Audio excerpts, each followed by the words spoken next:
አዲሱ የቤኒን መፈንቅለ መንግስትም Toutes les institutions sont dissoutes. All institutions are dissolved. Political party activity suspended until further notice.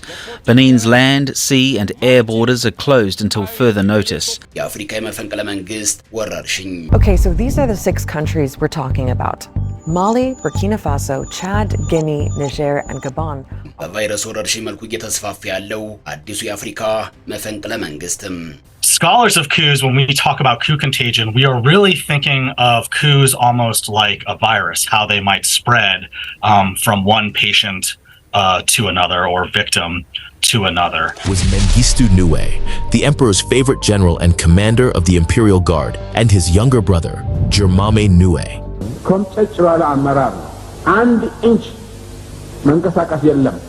አፍሪካ ዛሬም ከ60 ዓመታት በላይ የቆየው የመፈንቅለ መንግስት አዙሪት ውስጥ እንደቀጠለች ትገኛለች። በትናንትናው ዕለት ምዕራብ አፍሪካዊቱ ሀገር ቤኒን ሌላኛው የመፈንቅለ መንግስት ሙከራ ተካሂዶባታል። የአፍሪካዊቷ ቤኒን ለሰዓታት የቆየው መፈንቅለ መንግስት በአሁኑ ሰዓት የተቀለበሰ መሆኑን የሚያመለክቱ መረጃዎች እየወጡ ይገኛሉ። ይኸው መፈንቅለ መንግስት ብዙ የተጠናበትና የታሰበበት ሳይሆን እንዲሁ በግልብ ላይላዩን በሩጫ የተካሄደ መሆኑን የሚያመለክቱ ትንታኔዎችም ጭምር እየወጡበት ይገኛሉ።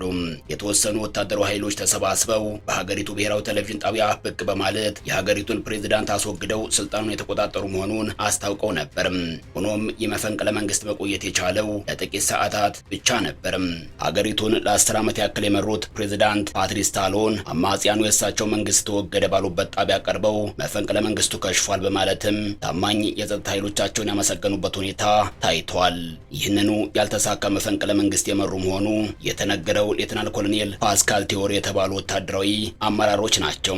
ወታደሮቹ በዕለተ እሁድ ህዳር 28 ቀን 2018 ዓ.ም በብሔራዊ ቴሌቪዥን የቀጥታ ስርጭት ቀርበው የፕሬዝዳንት ፓትሮስ ታሎን መንግስት የተወገደ መሆኑን በመግለጽ ህገ መንግስቱ የታገደ የሀገሪቱ የአየር የየብስና የባህር ክልል እንደተዘጉም ተናግረው ነበር።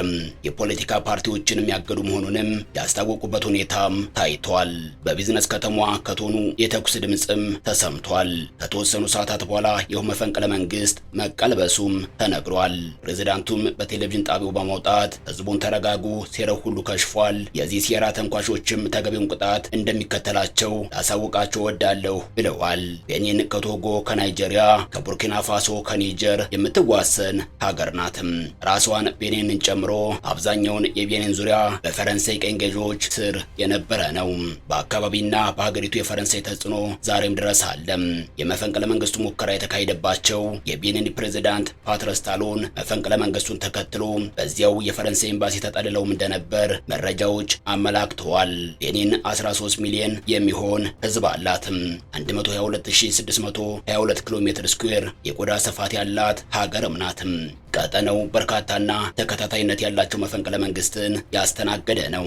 ኒጀር፣ ቡርኪና ፋሶ፣ ማሊ፣ ጊኒና ጊምቤሳው መፈንቅለ መንግስታት ከተካሄደባቸው የምዕራብ አፍሪካ ሀገራት መካከል ናቸው።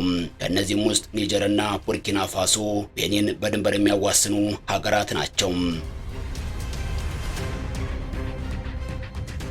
በትናንትናው ዕለት የመፈንቅለ መንግስት ሙከራ የተካሄደባቸው የቤኒኑ የ67 ዓመቱ ፕሬዝዳንት ፓትሮስ ታሎን በምርጫ ስልጣን የያዙት እንደ አውሮፓውያን አቆጣጠር በ2016 ነበር። ለሁለተኛ ጊዜም አገልግለው አሁን በመጨረሻ የስልጣን ማጠናቀቂያቸው ላይ ነበሩ። እንደ ሌሎቹ ሀገራት ህገ መንግስት አሻሽዬ የስልጣን ቆይታዬን ላራዝም ሳይሉ ከዚህ በኋላ ስልጣን በቃኝም ብለው በመጪው ምርጫ እንደማይሳተፉም ገልጸው ነበር። የመፈንቅለ መንግስት ሙከራም የተካሄደባቸው ሁለተኛው የስልጣን ዘመናቸውን አጠናቀው በመጪው ሚያዝያ ላይ አስተዳደራቸውን እንዲያስረክቡ እየተጠበቀ ባለበት ሂደት ነው። አስገራሚው ክስተት እያነጋገረ ያለውም ፕሬዝዳንቱ ልክ እንደ ሌሎቹ የአፍሪካ መሪዎች ለሶስተኛ ምርጫ ዘመን ልቀጥል የሚል ፍላጎትን ባላሳዩበት ሁኔታ መንግስታቸውን ሊፈነቅሉ የተነሱ ወታደራዊ መሪዎች መነሳታቸው ነው። ነገሩን ወደ አፍሪካ የመፈንቅለ መንግስት አዙሪት እንመልሰው። ኢትዮጵያን ጨምሮ በርካታ የአፍሪካ ሀገራት የመፈንቅለ መንግስት ታሪክ ያላቸው ናቸው። ናቸው። በአፄ ኃይለ ሥላሴ ዘመነ መንግስት ለሁለት ጊዜያት ያክል ወታደራዊ መፈንቅለ መንግስት ተካሂዷል። ከሁለቱ አንዱ ተነስቶ ኢትዮጵያን ለ17 ዓመታት በወታደራዊ አገዛዝ የመሩት ኮሎኔል መንግስቱ ኃይለማርያምን ወደ ዙፋን ማማ ማስወጣት ችሏል። የዛሬ 50ና 60 ዓመታት አፍሪካን በማዕበል ደረጃ የመተውና መሃል ላይ ጋብ ብሎ የነበረው መፈንቅለ መንግስት አሁን ደግሞ በምዕራብና መካከለኛው ምስራቅ የሳህል ሀገራት ወረርሽኝ አድማሱን ማስፋቱን ቀጥሏል። ማሊ፣ ቡርኪና ፋሶ፣ ኒጀርና ቻድ በዚህ ሰሞን ደግሞ እዚሁ አካባቢ ወዳለችው ቤኒን ተዛምቷል። ይሄው በሌሎች ሀገራት የተዛመተው መፈንቅለ መንግስት ቤኒን ላይ ሲደርስ ግን ሳይሳካ ቀርቷል። አስገራሚው ታሪክ ደግሞ ይሄው የመፈንቅለ መንግስት ወረርሽኝ የተቀጣጠለው በቀጣዮቹ የፈረንሳይ ቀኝ ገዢዎቹ መሆኑ ነው። ከ5 ዓመታት ጀምሮ በምዕራብ አፍሪካና በመካከለኛው አፍሪካ የሳህል አካባቢዎች የሚካሄዱት መፈንቅለ መንግስታት የሚታይባቸው ተመሳሳይ ባህሪያት አሉ። እሱም አንደኛው መፈንቅለ መንግስቱ የተካሄዱበት ምዕራብ ጠልነን ባሉ ጀነራሎች ሲሆን፣ በሌላ አቅጣጫ ደግሞ መፈንቅለ መንግስቱን ተከትሎ አጋር ሀገራት በሚል ፊታቸውን የሚያዞሩት ወደ ሩሲያና ቱርክ መሆኑ ነው። አሁን በየአቅጣጫው የመፈንቅለ መንግስቱ ናዳ የሚታየው በቀዳሚዎቹ የፈረንሳይ ቀይ ገዢዎች ሀገራት ነው። ፈረንሳይ በአፍሪካ ቀይ ገዢ የአውሮፓ ሀገራት መካከል ከእንግሊዝ በመቀጠል በሁለተኛ ደረጃ የተቀመጠች ሀገር ናት። ሴኔጋል፣ ማሊ፣ ጊኒ፣ ቻድ፣ ጋቦን፣ ጅቡቲ፣ ማዳጋስካር፣ ኮሞሮስ፣ አልጄሪያ፣ ቱኒዚያ እና ሞሮኮ ተጠቃሽ የቀድሞዎቹ የፈረንሳይ ቀይ ገዢ ሀገራት መካከል ናቸው። ፈረንሳይ በይፋ ከቀይ ገዥነት ብትወጣም በእነዚሁ ሀገራት ያላት የፖለቲካ ተጽዕኖ ግን ሙሉ በሙሉ ነቅሎ ማውጣት አልቻለም። ቀደም ባሉት ዓመታት በምዕራብና መካከለኛው ምስራቅ ሀገራት ሲካሄዱ በነበሩት መፈንቅለ መንግስታት የመንግስት ግልበጣዎቹን እያቀነባበረች ነው በሚል በተደጋጋሚ ስሟ ይነሳ የነበረችው ፈረንሳይ ናት። የሚካሄዱትንም የመንግስታት ግልበጣዎች ተከትሎ በመጨረሻ የሚመጡት መሪዎችና አመራሮች የፈረንሳይን ፍላጎትና ብሔራዊ ጥቅም የሚያራምዱ ናቸው በሚልም ክሶች የሚሰሙበት ሁኔታም ነበር።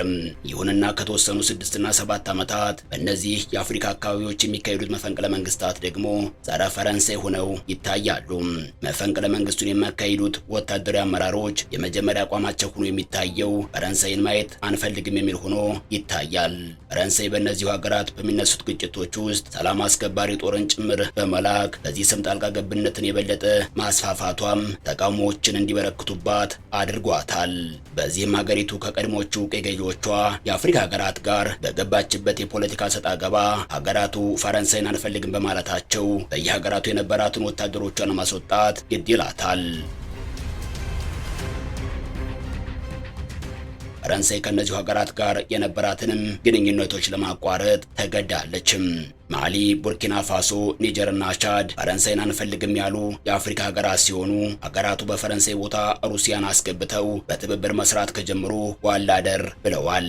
ከፈረንሳይ ጋር በሰላማዊ ግንኙነት ውስጥ ያለችው የቀድሞዋ ቀይ ገዢ የኢትዮጵያ ጎረቤት ጅቡቲ ብቻ ሆናለችም።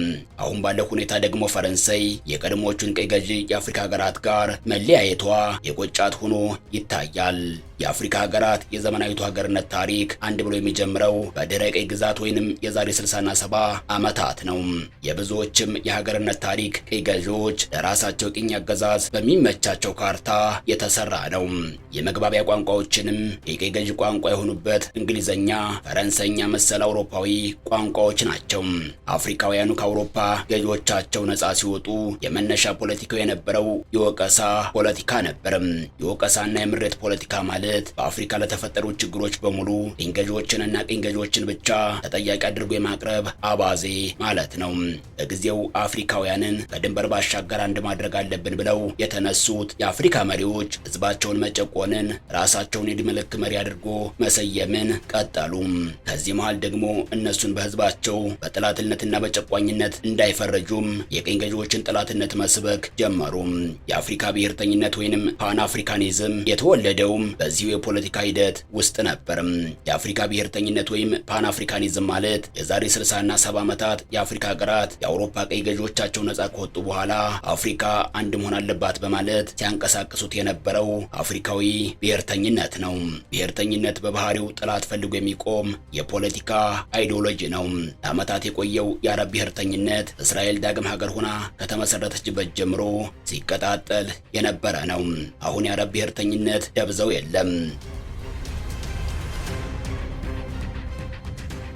አፍሪካውያኑ የዛሬ 60 እና 70 ዓመት አፍሪካዊ ብሔርተኝነት መሰረት አድርገው የአፍሪካን አንድነት ለመመስረት ሲነሱ ያን ጊዜ ገና ከቅኝ ግዛት ነፃ እየወጡ በነበረበት ተኩስ ወቅት ስለነበር ቅኝ ገዢዎቻቸውን የአውሮፓ ነጮች በጠላትነት በመፈረጅ የተወሰነ ርቀት መጓዝ ችለዋል። ከዚያ በኋላ ግን አፍሪካውያኑ ነጩን ዓለም እየወቀሱ ከመቀጠል ባለፈ ወደ ራሳቸው መመልከት አልቻሉም።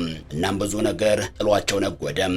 በዚህ መልኩ ነጩን ዓለም በጠላትነት የፈረጀ የአፍሪካ ብሔርተኝነት ወይም ፓን አፍሪካኒዝም ጥቂት መራመድ ችሏል። ወንዝ ማሻገር ግን አልቻለም። በዚህ መልኩ ዓመታት ተቆጠሩ። በርከት ያሉ የነጻነት በዓልንም ዓመትን እየጠበቁ ተከበሩ። በዚህ ሂደት ውስጥ በአፍሪካ ብሔርተኝነት ስም ነጩን ዓለም ሲወቅሱ የነበሩት የአፍሪካ መሪዎች ከቀኝ ገዢዎቻቸው የተረከቧቸውን ሀገራት በኢኮኖሚ ከመለወጥ ይልቅ ፍጹም አምባገነንና አንዳንዶችም ቀኝ ገዢዎችን የሚያስንቁ ጭፍጨፋን በህዝባቸው ላይ የሚያካሂዱም ሆነው ተገኙ። እነዚህ የመጀመሪያዎቹ የአፍሪካ አንድነት ድርጅትን የመሰረቱና እያንዳንዱ የአፍሪካ ሀገር ነጻ ሲወጣ በመሪነት የተረከቡት መሪዎች ህዝባቸውን እየጨፈጨፉና በመጀመሪያ ግን ዙፋናቸውን ለማጽዳት በአፍሪካ ብሔርተኝነት ስም አፍሪካን በፖለቲካና ኢኮኖሚ አንድ እናደርጋለን ብለው ሲንቀሳቀሱ የነበሩ ናቸው። አንዳንዶቹ ምንም አይነት ምርጫ ሳያደርጉ ለዓመታት ዙፋን ላይ ያረጁ፣ ሌሎቹ ደግሞ በመፈንቅለ መንግስት ጭምር የተወገዱ መሆናቸውን ታሪክ ይመሰክራል። ዛሬ እያንዳንዱ የአፍሪካ ሀገር ያለበት ችግርና የፖለቲካ ዘግት መነሻ እነዚሁ በጊዜው አፍሪካን አንድ እናደርጋለን በማለት የአህጉሪቱን ሀገራት መፈንቅለ መንግስት አዙሪት ውስጥ የከተቱት የቀድሞዎቹ መሪዎች ናቸው። ያም ሆኖ ግን ዛሬ መፈንቅለ መንግስት የሚያካሂዱትን ከቀድሞዎቹ የአፍሪካ መሪዎች ጋር እያስተያዩ ምስጋና እየቸሩና እያመሰገኑ የሚያበረታቱም አልጠፉም። የአዙሪቱ ክፍተትም ጥፋት ሆኖ የቀጠለው እዚህ ጋር ነው። በሌላ አቅጣጫ ደግሞ የዲሞክራሲ አባቶች ናቸው የሚባሉት የአሜሪካና የአውሮፓ መሪዎች የጣሉት የዲሞክራሲ መሰረት ደግሞ ዛሬ ልጆቻቸው ይህንኑ ፍሬ እየበሉ እንዲቀጥሉ አድርጓቸዋል። አፍሪካ ግን ለዚህ የታደለች አህጉር መሆን አልቻለችም። በጊዜው የነበሩት አፍሪካን ከቀኝ ገዢዎች የተረከቡት አፍሪካውያን መሪዎች የዲሞክራሲ መሰረትን አለመጣላቸው አፍሪካ ዛሬም ድረስ ላለችበት ቀውስ ዳርጓታል። በሌላው ዓለም የማይሰማው መንግስትን በመሳሪያ መገልበጥ አዙሪት ሊወጣ ያልቻለው ከጥቁሩ የአፍሪካ ምድር ሆኖ ይታያል። ዛሬም በ21ኛው ክፍለ ዘመን በአፍሪካ ምድር በጥቂት ዓመታት ውስጥ በበርካታ ሀገራት ውስጥ በመፈንቅለ መንግስት መንግስታቸውን አቁመው ያጸኑ መሪዎች ተፈጥረዋል። ይህች አህጉር ከዚህ አይነቱ አዙሪትና የእርስ በርስ ጦርነት ውስጥ እስካልወጣች ድረስ ስለ እድገት ታስባለች ማለት የሚቻል አይደለም።